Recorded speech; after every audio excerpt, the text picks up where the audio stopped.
train.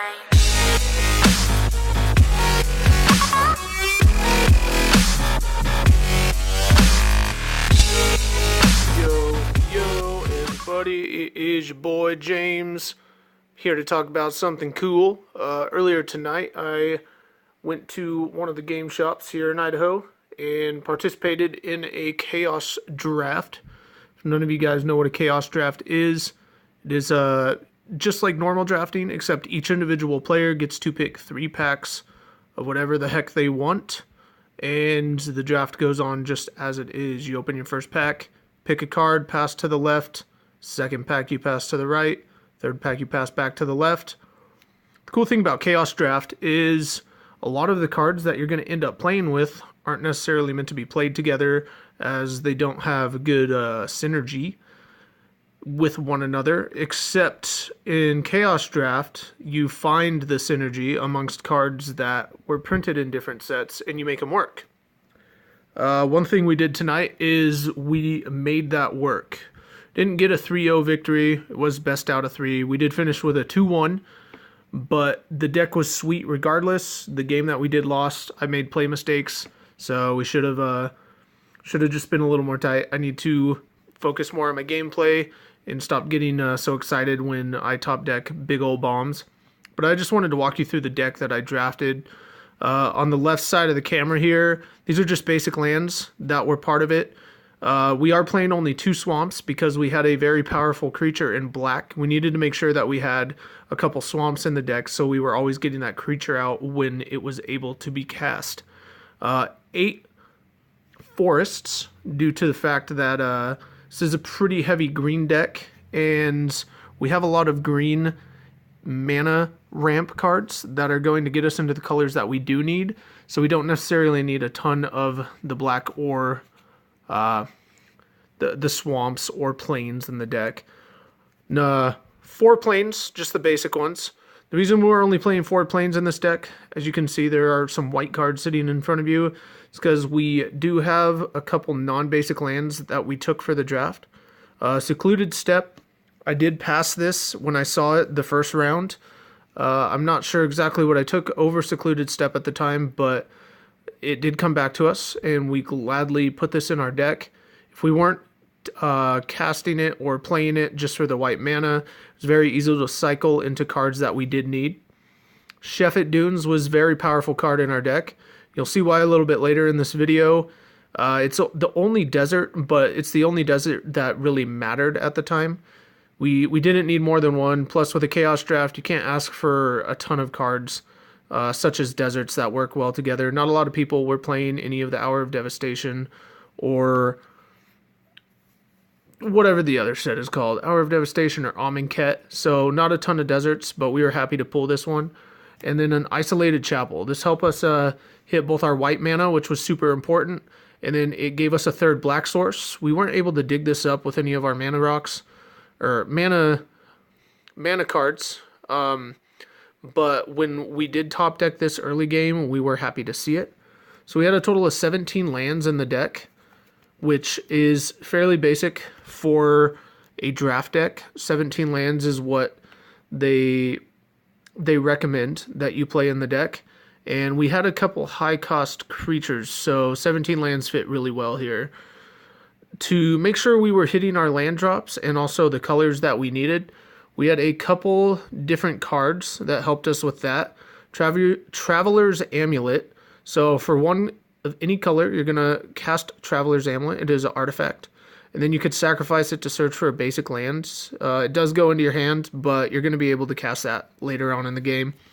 We also had a Mana Bloom, which this came out of my pack of Return to Ravnica. I wasn't necessarily happy to see this card, but when I thought about it, I did put a little bit of thought into this pick.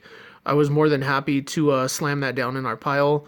It's going to add 1 mana of any color that we need at the time, so this actually helped me win a couple games. But as far as value goes, not something that anybody wanted to pull out of pack of Return to Ravnica. And then lastly, Search for Tomorrow. If we weren't casting this for the suspend cost early game, it was very easy for us to cast it for 3 late game just to be hitting our land drops. It's essentially a Call from the Ashes, or whatever that card's called from Dominaria. But it helped us get into our black mana, which was super important late game for us in this deck. So mana to dig out of our deck. Then we also had a few creatures that help us hit colors of our lands. Avacyn's Pilgrim does a really good job. We were predominantly green-white in this deck, so this was a fairly good turn one play. If I didn't have this, I was either casting that Traveler's Amulet or Search for Tomorrow for the suspend cost. We also saw Hope Tinder. We did take this, and it did work. The Exert, having to pay, and untapping 2 lands was a little wonky, but it does put you a land ahead as long as you're making all your land drops. So this card did a lot of work for us as we were able to constantly hit the 2 color manas that we need. And then Blossom Dryad. I didn't get to play this in a lot of games, but if you did play an Ixalan and you were building that mana ramp deck, everyone knows why Blossom Dryad is good. Untapping a land is very, very strong in any format, especially if you're able to put something on that land that gives you some sort of benefit. So creatures that helped us get mana, that was pretty much the package there. But we get into the fun part of the deck. So the whole part of this deck was to spam out creature tokens and utilize those creature tokens for value. I think that kind of sums up why Shefet Dunes was so good in the deck, because we did have a lot of just very small creatures coming out. Just a bunch of 1/1s, a couple 2/2s, and we'll look at the cards so you can see what there is. But Shefet Dunes, sacrificing it to itself, all of your creatures are going to get +1/+1, and you're just gonna go ball out. So Sapling Migration, this is a new card from Dominaria. It's a very good card. You get 2 1/1s for 2, or you get 4 1/1s for 6. Pretty straightforward. We're not going to go over this, as this is a very common card to be played. I think everybody knows what it does at the time, or at this time. We got a Trial of Strength. We did not get any cartouches to synergize with this, but Trial of Strength, you get a 4/2. So we saw this as a 4/2 creature for 3, which we were happy to see. We got a SRAM's Expertise. So this card was very good for us. A lot of this deck is a 3 mana cost. So dropping SRAM's Expertise on turn 4, as long as we hit our mana, and getting 3 1/1 Servo Artifact creature tokens was just great. But then being able to cast a 3-drop immediately after that was insane. And then Call to the Cavalry, another card from Dominaria. Everybody knows what this does. Sorcery speed 4 mana. You're going to get 2/2 White Knight creature tokens with Vigilance, and that's just overall good. The point of this deck was to get as many tokens out as possible, and you'll see why when we get into the bombs a little bit later here. So other creature spam abilities. Sergeant at Arms, another card from Dominaria. It's a 2/3 at face value, but with the kicker, you're going to get 2 more 1/1s that come in with it. So I was casting this card for 6 the majority of the time, which was easy for us to hit, as we do have quite a bit of mana acceleration in the deck. And I don't think I ever cast this card for 3, which was a very good feeling. We also got one of our bombs, Cloud Goat Ranger. So this card is from Lorwyn, and it's just an uncommon, which was insane in the majority of the games that I played. For 2 white and 3 colorless, he's going to bring himself out as a 3/3, and then what do you know? You get 3 1/1 white Kithkin Soldier creature tokens. You can tap those soldiers, and then this creature is going to get +2/+0 and gain flying, which was the evasion that we needed in this deck, as we did not have a whole ton of flying going on for us. This was one of our bombs. Just an uncommon that spammed out creature tokens, was very good for us. And then this was not so much, a token populator, but it did help us win a couple games, swinging in, or even when our opponent is trying to kill our creatures, making everything indestructible, and then creating a token, whether it be the 2/2 Knight or the 4/2 off of the cartouche, or, sorry, not the cartouche, what is that card called? The enchantment.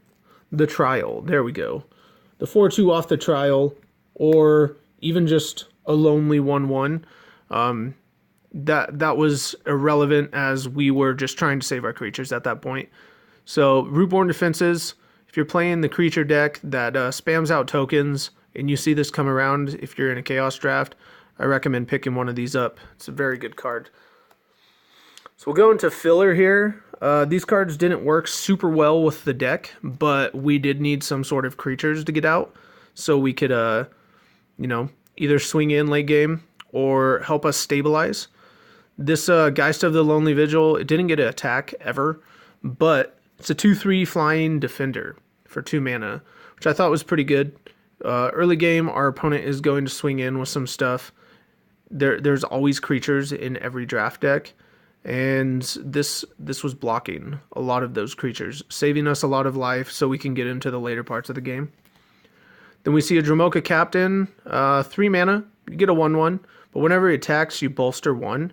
Bolster, you choose a creature with the least toughness that you control, and you put a 1/1 counter on it, which worked really well with all of our little 1/1 tokens, as there was a Goblin Chain Whirler that came around in one of the packs, which I was very scared of. I did not take the Goblin Chain Whirler. I passed it to the man sitting to my right, and luckily he decided to take it, though he wasn't playing red. I was really hoping somebody value drafted that card, and it came true. So Centaur Healer, this was in our colors. It comes out as a 3/3, which is good, and I'm going to gain 3 life off of it. Didn't have any way to recur this creature, but 3/3 and gain 3 life helped us a little bit in some of our games. We also get an Aven Sentry, so flying has some sort of evasion, which was pretty good. 4-drop, 3/2. It's not one of the best flyers that you can get out of the Dominaria packs, but it's something that we're happy to see in our deck. Little bits of removal. We got Iona's Judgment, Sorcery Speed, so 1 white, 4 colorless, exile target creature or enchantment. This card helped win us a couple games. I did play against a Spirit Monger. When my opponent cast it, I had no answer for it, which was just brutal on my end, but I did top deck Iona's Judgment, and we got there at the end of the game, which was a great feeling. And then Bramble Crush. This is not by any means good removal, but I needed something, and Bramble Crush was my Lord and Savior. I ended up winning a couple games off Bramble Crush, actually, because this card will destroy lands and put your opponent off turns. This card destroys any sort of auras or artifacts, equipments that are getting a little out of hand. Bramble Crush definitely helped me with that. So going into the bombs of the deck, these are the cards. And I think everyone will be able to see why we went that creature token heavy route. So Shana, Dominaria card. This is can't be target of abilities that your opponent control. And Shana is going to get +1/+1 for each creature. She was insane. I was able to get her out on turn 2, and then turn 4, I did play SRAM's Expertise into this next card that we're going to show you here, Elder of Laurels. Alright, so a 2/3 for 3, but the ability on this card is just over the top with this deck. I was consistently finding myself with at least 6 to 7 creatures on the battlefield, and I've always had enough mana to use the ability. I did not use the ability more than once on any of my creatures, which I wish I could have gotten to in some of the games, but whenever I was able to use this ability, it was enough to win. So for a green and 3 colorless, target creature gets +X/+X until the end of the turn, where X is the number of creatures you control. So whether you decide you want to swing in and use it as a combat trick, hoping your opponent misses it, or just give it to one of your flyers and beat face, giving your creature +6, +7, +8, and +8 is just a lot to deal with on your opponent's side of the board. This was passed to me. This was my pack 1, pick 2, and I was very happy to see this. I was going green out of pack 1, and Elder Laurels came around, and I knew exactly what I wanted to do at that point. My pick 1 was going to be the Surrak the Hunt Caller. I didn't see anything else super crazy in the Dragons of Tarkir pack, and Surrak is just a very, very strong creature. For 2 green and 2 colorless, you get a 5/4, And if you control enough creatures and all of their power is greater than 8, or total of power 8 or greater, you can give one of your creatures haste, which is very good. Sirach was finding himself with haste the majority of the times that I decided to cast him throughout the games. Even with a bunch of little 1/1s, you know, your power is going to get there. And then the last piece of removal and the last bomb I had in the deck.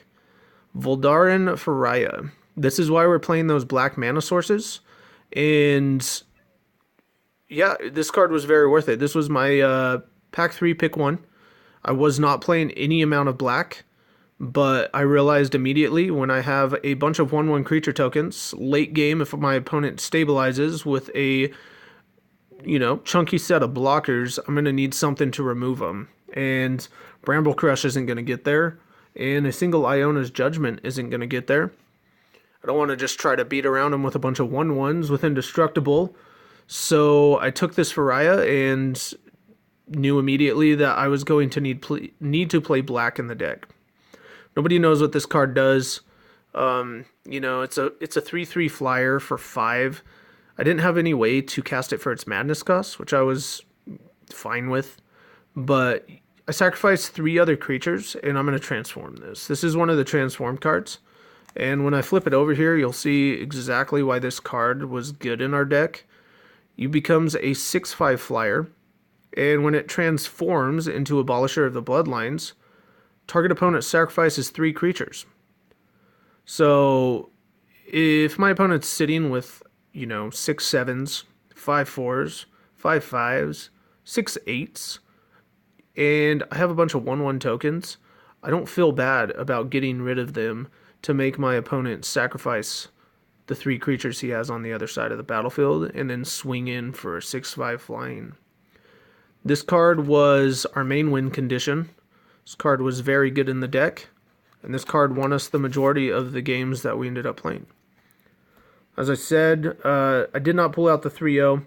I made a dumb play mistake, and it cost me the game, but you learn from your mistakes, you get better at the game. Did go 2-1. I got 2 packs for going 2-1, and we're going to open those packs now. So I did not do it because I wanted everyone to be a part of this fun time. 2 packs. 2 packs. What are we going to get? Let's just turn into an unpacking video. Boom. Alright, straight to the uncommons. We see Cast Down. Very good removal spell. I would have liked to see this. Probably would have been playing a little more black, but not a lot of people decided to play Dominaria. The set's been out for a while. I think everybody has what they need of it.